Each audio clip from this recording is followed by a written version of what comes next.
എല്ലാരും ഊണ് കഴിച്ചു, ഞങ്ങളും കഴിച്ചു. ഇനി അച്ഛൻ മാത്രമേ ഉള്ളൂ. വിളമ്പട്ടെ? വേണ്ട, എനിക്ക് വിശപ്പില്ല.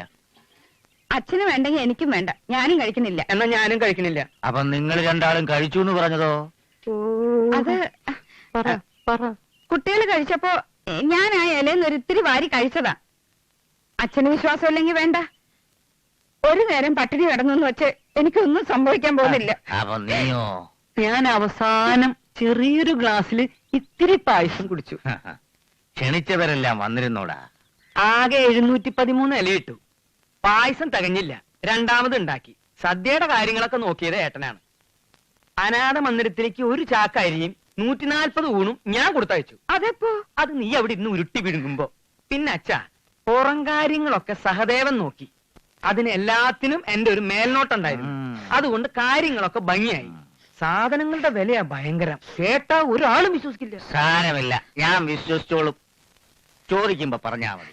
അതിനു മുമ്പ് നീ നിന്റെ പെങ്ങളെ ഒക്കത്തെടുത്ത് അപ്പുറത്തെങ്ങാനും കൊണ്ട് വെക്ക്. ഇവരുടെ ഈ കരച്ചിൽ എനിക്ക് അത്ര പിടിക്കുന്നില്ല.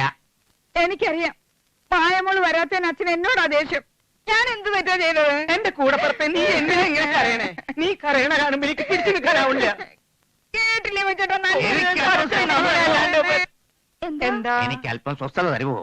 മുത്തച്ഛ, മുത്തച്ഛ, ഞാൻ പറഞ്ഞില്ലേ മുത്തച്ഛ, അവൾ പുറപ്പെട്ടിട്ടില്ല. ഇതാ കമ്പി വന്നിട്ടുണ്ട്.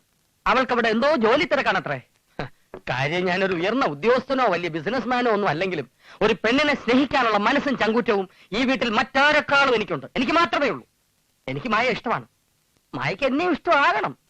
ഇന്നേ സമയം വരെ ജലപാനം പോലും കഴിക്കാതെ മായ അന്വേഷിച്ച് സകല ദിക്കിലും ഓടി നടന്ന് ഒടുവിൽ ഈ കമ്പിയുമായി ഞാനിവിടെ എത്തിയത് അവളെ കാണാൻ മുത്തച്ഛന് എന്നെ പോലെ വിഷമിച്ചിരിക്കുന്നു എന്ന് അറിഞ്ഞിട്ട് തന്നെയാ. ഈ കാര്യം പറഞ്ഞുകൊണ്ട് ഇനിയെങ്ങാനും നീ എന്റെ നേരെ വന്നാൽ പലരും കടിച്ചു തിന്നാൻ നേരത്തെ വായി പല്ല് കാണത്തില്ല. ഇറങ്ങിപ്പോയോ പിന്നെ? എന്തോ മോനെ, മുത്തച്ഛൻ എന്റെ തന്തയ്ക്ക് വിളിച്ചു. അത്രേ ഉള്ളൂ. മായമോള് വരില്ലേടാ ശിവൻകുട്ടി?